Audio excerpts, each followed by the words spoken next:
ये एक साजिश है, एक षड्यंत्र है।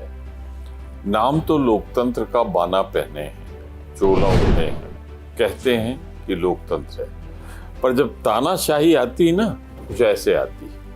पाबंदी बोलने पर, बोल दिया तो फिर वो बर्दाश्त के बाहर, अलोकतांत्रिक ढंग से सदन नहीं चलने देंगे। देखिए ना, कभी नहीं हुआ है। मैं तो राज्यसभा में हूँ, विधानसभा में 9 बार रहा, यहाँ 2 बार से हूँ। आज तक लोकतंत्र के इतिहास में सदन में अगर कोई व्यवधान आता है, डिस्टरबेंस होता है, तो वो अपोजिशन की तरफ से होता है। यहाँ पहली बार ट्रेजरी बेंचेज सदन नहीं चल रही थी। वो उनके मन का डर है कि अगर अडानी के मुद्दे पे चर्चा हो गई तो अडानी तो लूटने वाला है, यही तो आरोप है ना उस पर किसने नियमों को शिथिल किया, किसने संस्थाओं को कुछ इस तरह, जो नियामक संस्थाएं हैं उनके मुंह पे टेप लगा दिया। कौन ले गया श्रीलंका, वहां का चेयरमैन कहता है कि भाई मुझसे तो कहा गया अडानी को दे दो। ऑस्ट्रेलिया में स्टेट बैंक की चेयरपर्सन गई, वहां उन्होंने दिला दिया।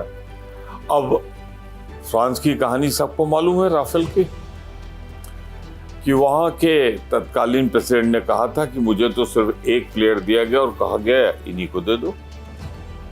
तो ये किसी भी हालत में इनका पाप का घड़ा इतना बड़ा हो चुका है भाजपा का कि वो साजिशन सदन नहीं चलने दे रहे हैं, इस मुद्दे पे चर्चा नहीं होने दे रहे हैं। हम क्या मांग रहे हैं? जेपीसी। कोई जेपीसी पहली बार तो नहीं होने जा रही है ना, कई बार जेपीसी हुई, छोटे छोटे मुद्दों पे हुई है। यहाँ तो लाखों लाख करोड़ का मसला है।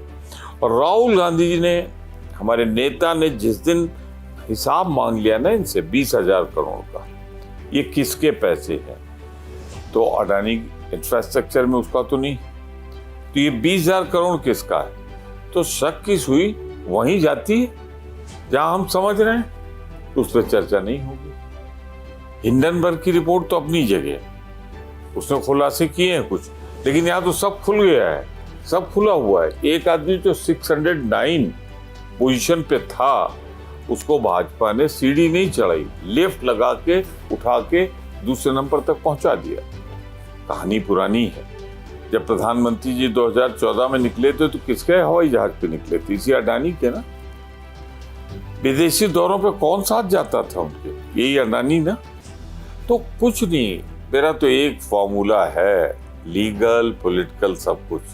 अगर लूटने वाला अपराधी है तो फिर लुटवाने वाला भी अपराधी। लोकतंत्र 4 पायों पे रुकता है। जो आप उसको कह लें कहीं से बुलाकर मिलाकर, वो है हमारी विधायिका, पार्लियामेंट असेंबली, दूसरी कार्यपालिका। तो विधायिका में काम तो नहीं हो पा रहा ना, ट्रेजरी बेंचेस डिस्टर्ब कर रही है। कार्यपालिका, उसको टिमिट कर दिया गया है, उसको बिल्कुल वो उतना ही करेगी जो नियम के अनुसार हो ना हो, जितना सरकार चाहे, तो उसकी स्वतंत्र आवाज नहीं। फिर उसके बाद जुडिशरी, उसके बारे में सिर्फ मैं इतना कहना चाहूँगा कि सूरत का जो फैसला है ये बोलता है कि ये जजमेंट पूरी तरह दोष युक्त है, पूरी तरह खारिज करने योग्य है, फैक्ट्स गलत हैं। और ताजुब 1952 या मैं कह लूँ और पहले से 100 साल से ज्यादा का इतिहास है, आज तक सेक्शन 500 में 2 साल की सजा किसी को नहीं दी गई। और यहाँ किसको 2 साल की सजा दी जा रही है?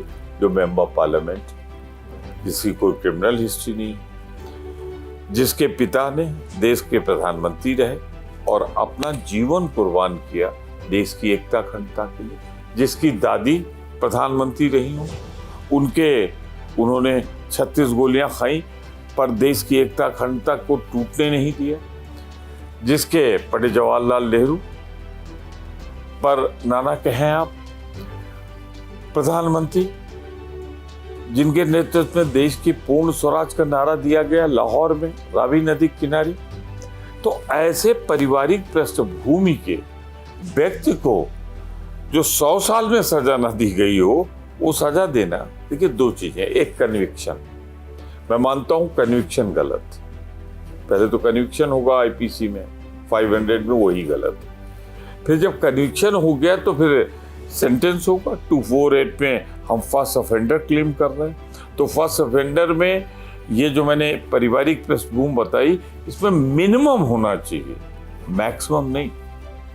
आईपीसी की धारा में आपने कन्विक्शन किया वो गलत, bad in the eyes of the law, पर जो सजा हुई तो अपने आप बोल रही है कि मैक्सिमम कैसे हो सकती है। आज तक जब किसी को, जब से कानून बना 2 साल नहीं दी गई, तो फिर राहुल गांधी क्यों? और फिर राहुल गांधी ने जो कहा है, क्या कहा है कि नीरव मोदी, ललित मोदी और नरेंद्र मोदी, ये सारे वो लोग हैं जो किसी न किसी, जो हुआ है, चाहे राफेल का मामला हो, चाहे भागा हो देश छोड़ के नीरव मोदी, चाहे हमारे ललित मोदी हो, तो ये सब तो अपराधी हैं, भगोड़े हैं। हमारे प्रधानमंत्री जी हैं, राफेल में सब कुछ साफ नहीं है। फिर ये बोला गया था 2019 में, कहाँ? कर्नाटक में कोलार में सुनवाई कैसे हो रही प्रधानमंत्री जी के गृह प्रदेश सूरत में। तो सब मिला के फिशी है, सब गड़बड़ है। राहुल गांधी ने कभी ये नहीं कहा कि सारे मोदी चोर हैं, उन्होंने सिर्फ ये कहा कि हाँ ये जो चोर हैं इनके नाम के आगे मोदी कैसे कॉमन है।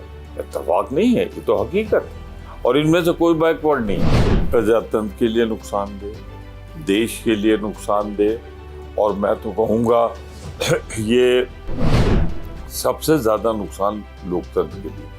एक स्वतंत्र आवाज थी, मजबूत आवाज थी, पढ़ लिख कर बोलने वाली आवाज थी, निर्भीक आवाज थी, उसको चुप कराकर इन्होंने संदेश दे दिया कि जो मेरे खिलाफ बोलेगा हम उसे, वाक्य स्वतंत्रता तो छोड़ दीजिए, फ्रीडम ऑफ एक्सप्रेशन तो छोड़ दीजिए, बोलेगा तो हम यहाँ निपटेंगे, सदन नहीं चलने देंगे, बाहर भी निपटेंगे और षड्यंत्र करके सजा भी दिलाएंगे।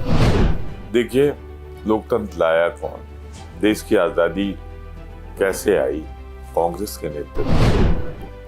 फिर लोकतंत्र जब स्थापित हुआ तो पूर्ण क्या, लगभग 3/4 बहुमत ज्यादा कौन था? कांग्रेस।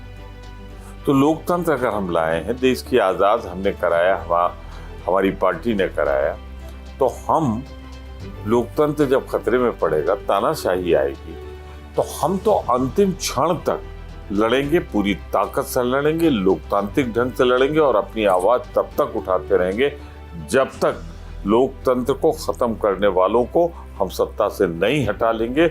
लोकतंत्र में जो कमजोरियां आई हैं उसको मजबूत करके हम फिर देश में संपूर्ण लोकतंत्र की बहाली नहीं कर लेंगे।